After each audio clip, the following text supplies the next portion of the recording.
Hello everyone, मैं Hitesh and thank you so much for watching this video. आज के इस वीडियो में हम अपने विचारों के गहरे विज्ञान के बारे में बात करेंगे। हम बात करेंगे कि किस तरह हमारे विचार हमारे जीवन पर असर डालते हैं और कब कब डालते हैं। तो आगे बढ़ने से पहले एक बात समझना जरूरी है कि हमारे विचार सीधे सीधे हमारे जीवन पर असर नहीं डालते। हमारे विचारों के द्वारा पैदा होने वाली भावदशाएं, विचारों के द्वारा पैदा होने वाले इमोशंस हमारे जीवन पर असर डालते हैं। तो जिन विचारों से भावनाएं पैदा होती है वह विचार हमारे जीवन पर असर डालते हैं, और जिन विचारों से भावनाएं पैदा नहीं होती उनका हमारे जीवन पर कोई असर नहीं पड़ता, फिर चाहे वह कितने ही सकारात्मक विचार हो या नकारात्मक। तो कौन से विचार है जिनसे हमारे शरीर में भावनाएं उत्पन्न होती है और कौन से विचार है जिनसे नहीं? तो जब तक हम वर्तमान क्षण में अपने विचारों के प्रति जागरूक होते हैं, उन्हें दूर से विचारों की तरह देख रहे होते हैं, उनके साथ डूबकर उन्हें जीने नहीं लगते, तब तक कोई भी विचार हमारे शरीर में भाव पैदा नहीं कर सकता, क्योंकि हम दूर खड़े होकर उसे देख रहे होते हैं कि यह सिर्फ एक विचार है। लेकिन जब हम अपने विचारों के प्रति जागरूक नहीं होते, तब हम उनसे चिपककर उन्हें सचमुच जीने लगते हैं और वर्तमान क्षण से खसक जाते हैं। हम या तो भूतकाल में चले जाते हैं या भविष्य की कल्पनाओं में चले जाते हैं। तो जब हम बेहोशी में किसी विचार के साथ चिपककर उसे जीने लगते हैं तो भावनाएं पैदा होने लगती है। यानी होश पूर्वक किए गए विचार हमारे जीवन पर असर नहीं डालते और बेहोशी में किए गए विचार हमारे जीवन पर असर डालते हैं। तो जिन विचारों का असर आप अपने जीवन में चाहते हैं उन्हें डूब कर जिएं, लेकिन जिन विचारों का असर आप अपने जीवन में नहीं चाहते उनके प्रति वर्तमान क्षण में जागरूक रहें और जानते रहें कि यह सिर्फ विचार हैं। तो यह बहुत बड़ी चाबी है अपने विचारों का उपयोग करने की। इसे एक उदाहरण से समझते हैं। जैसे आपका ब्रेन अपनी पुरानी आदत की वजह से आपको भविष्य की नकारात्मक संभावनाएं बता रहा हो, तो आप उन विचारों के प्रति जागरूक हो जाएं और उन्हें सिर्फ दूर से देखते रहें कि यह सिर्फ विचार है, हमारा ब्रेन हमें कुछ संभावनाएं बता रहा है, इसका सच्चाई से कोई लेना देना नहीं।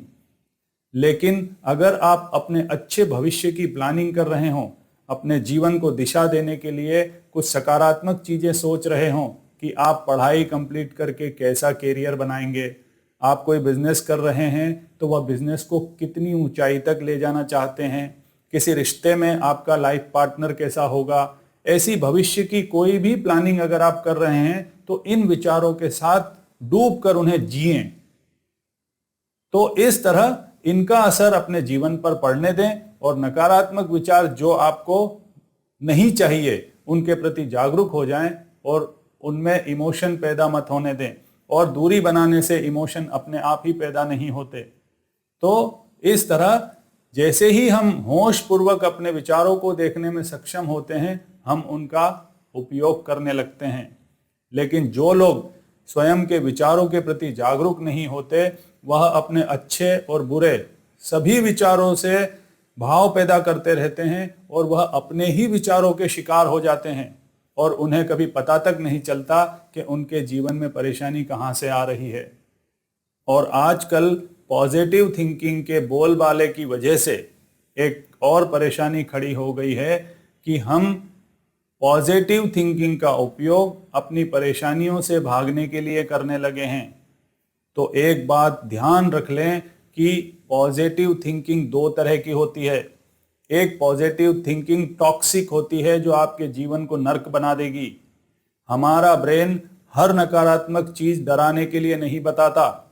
जैसे अगर आपका अगले महीने ईएमआई आने वाला है, आपने कोई लोन ले रखी है, उसका हफ्ता आने वाला है, आपके पास पैसे नहीं हैं, तो आपका ब्रेन आपको संभावनाएं बताएगा कि अगर लोन नहीं भरी तो हमारा घर बैंक छीन लेगी, हम सड़क पर आ जाएंगे, लोग हमारी हंसी उड़ाएंगे, फिर क्या होगा, खूब सारी नेगेटिविटी आपका ब्रेन बताएगा।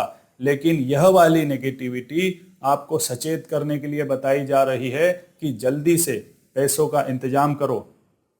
इस तरह की नेगेटिव थिंकिंग से बचने के लिए अगर आप कोई पॉजिटिव अफर्मेशन या पॉजिटिव थिंकिंग करते हैं तो यह भयंकर नुकसान करती है। आप रियलिटी से भागने के लिए इस चीज का उपयोग कर रहे हैं और यह आप पर असर इसलिए नहीं करती क्योंकि आपके विचार पॉजिटिव हों लेकिन आपकी भावना तो निगेटिव है ना। आपका दिमाग चाहे जितने पॉजिटिव अफर्मेशन कर ले लेकिन आपके अंदर ईएमआई का डर चल रहा है, तो आपके थॉट और इमोशन के बीच में अलाइनमेंट नहीं होता। हमारे पॉजिटिव वही थॉट हम पर असर करते हैं जिनसे पॉजिटिव फीलिंग भी पैदा होती है। बिना फीलिंग का विचार खाली कारतूस की तरह होता है, उसका कोई उपयोग नहीं, वह सिर्फ थोथे शब्द हैं। तो इस तरह की टॉक्सिक पॉजिटिव थिंकिंग और पॉजिटिव अफर्मेशन से बचें। यह आपको अपनी जीवन की असली परेशानियों का सामना करने की बजाय उनसे भागना सिखाते हैं। और असली पॉजिटिव थिंकिंग वह है, जैसा कि मैंने बताया, आप बड़ी शांत और मस्त अवस्था में अपने भविष्य की कोई सकारात्मक प्लानिंग करते हैं।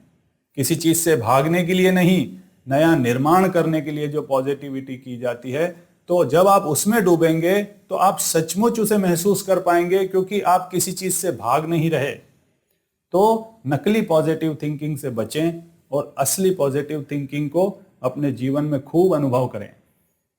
तो आशा करता हूं कि आप विचारों के इस विज्ञान को ठीक से समझ गए होंगे। जैसे विचार हमारे जीवन पर असर नहीं डालते, उनसे पैदा होने वाली भावदशाएं हमारे जीवन पर असर डालती है। फिर जिन विचारों को हम डूब कर जीते हैं उन्हीं से भाव पैदा होते हैं। जिन विचारों को हम अवेयर होकर दूर से देखते हैं उनसे भाव पैदा नहीं होते। और एक पॉजिटिव थिंकिंग हमारे जीवन की समस्या से भागने के लिए की जाती है और एक पॉजिटिव थिंकिंग जो सच्ची और असली है, जो हमारे भविष्य के निर्माण के लिए की जाती है, किसी चीज से भागने के लिए नहीं। तो ये 3-4 पॉइंट को बार बार चिंतन मनन करेंगे तो आपको विचारों की पूरी यूटिलिटी समझ में आ जाएगी और आप अपनी मर्जी से चाहे जब उनका उपयोग कर पाएंगे। लेकिन इससे पहले आपको अपने विचारों के प्रति जागरूक होना होगा, तभी आप यह देख पाएंगे कि आप कब कब भागने के लिए पॉजिटिव सोचते हैं, कब कब निर्माण के लिए पॉजिटिव सोचते हैं और कब आप भावना पैदा कर रहे हैं और कब नहीं कर रहे। इसकी ट्रेनिंग लगेगी, यह एकदम से नहीं होने वाला। इसे करते रहिए, आपको 2-4 महीनों में ही अपने जीवन में फर्क दिखना शुरू हो जाएगा। हमारा मन ही हमसे बेईमानियां करता रहता है और हमें पता तक नहीं चलता, लेकिन जैसे ही हम इसे पकड़ने लगते हैं इनके परिणाम बदलने लगते हैं। तो अवेयरनेस के साथ अपने विचारों के मास्टर बने और तय करें कि यह विचार मुझे जीना है और यह विचार मुझे नहीं जीना।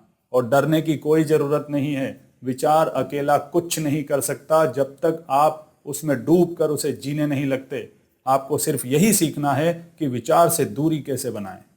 अभी विचार भी हो और आपकी अवेयरनेस भी हो। आप चाहो तो इन्वॉल्व हो, चाहो तो ना हो। यही रियल एम्पावरमेंट है। सारी आध्यात्मिक प्रक्रियाओं का ये बहुत बड़ा पड़ाव है। जब हम अपने विचारों से पृथक हो जाते हैं तो हमारे जीवन का नियंत्रण हमारे हाथ में आ जाता है। तो आज इतना ही, और इस तरह की और भी इंटरेस्टिंग और यूजफुल चीजें लेकर आता रहूंगा। तब तक के लिए धन्यवाद।